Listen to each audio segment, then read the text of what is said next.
तुम्ही जर येशूचा स्वीकार केलेला आहे तर तुमच्या जीवनात जे काही घडत आहे त्याच्याविषयी निर्धास राहा, बिनधास राहा, निश्चिंत राहा. कारण ते जे घडत आहे त्याच्यामुळे तुमचा फायदाच होणार आहे, तोटा होणार नाही. सगळ्या गोष्टी मिळून सगळ्यांची गोळाबेरीज होणार आणि मग फायदा होणार. माझ्या जीवनातल्या अशा बऱ्याच साक्षी आहेत. एक साक्षी तुम्हाला सांगतो. मी 8वीला होतो. मी या भुईगावला प्राथमिक शाळेत शिकलो 7वी पर्यंत आणि मला इंग्रजी अजिबात येत नव्हतं. इंग्रजी जराही येत नव्हतं.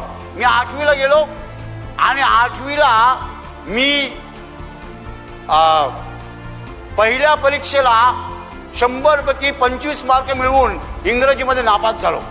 कारण इकडे आम्हाला फक्त ABCD शिकवलं होतं, त्याच्या पलीकडे इंग्लिश काय माहीत नव्हतं. थोड्याशा स्पेलिंग डॉग कॅट एवढं येत होत्या.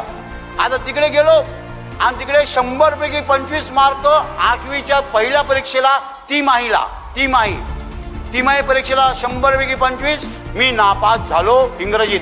आणि मग काय करायचं, इंग्रजी सुधारायला पाहिजे. मग मी क्लास लावला, इंग्रजीचा क्लास. महिन्याला 5 रुपये. 1971ला. आता तुम्ही शिक्षकाला सांगू नका 5 रुपयाला क्लास द्या. महिन्याला 5 रुपये हिशोबाने मी क्लासला गेलो आणि तिकडे मला त्यांनी काळ शिकवले, टेन्सेस आणि पूर्ण ग्रामर शिकलो. 6 महिला मला इंग्रजीमध्ये 50 मार्क मिळाले. 100 पैकी 6 महिला 50 मिळाले. वार्षिकला 67 मिळाले, वर्गात हायेस्ट. हालेलुया. ती महिला 25 इंग्रजीत नापास. क्लास लावला. 6 महिला 50 आणि वार्षिकला 67 मिळून त्याच वर्गामध्ये मी पहिला आलो. हालेलुया. मी नापास झालो याच्यामुळे मला फायदा झाला. कळलं? मी नापास झालो म्हणून का क्लास लावला आणि म्हणून माझं इंग्रजी सुधारलं. आणि मग पुढे 9वीला चांगले मार्क मिळाले, 10वीला चांगले मार्क मिळाले. आमची 11वी SSC होती, 11वीला चांगले मार्क मिळाले. मी पुढे गेलो आणि माझं इंग्रजी अजून सुधारत गेलं.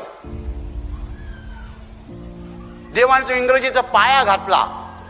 जे लोक देवावर विश्वास ठेवतात, येशूचा स्वीकार करतात, त्यांच्या जीवनामध्ये जे काही घडतं ते सगळं फायद्याचं होतं. हालेलुया. जेव्हा आपण येशूवर विश्वास ठेवतो, येशूकडे प्रार्थना करतो, आपल्या जीवनात संकट आली, घाबरायची गरज नाही आहे. कारण त्याच्या नंतर मात्र चांगलं होणार आहे.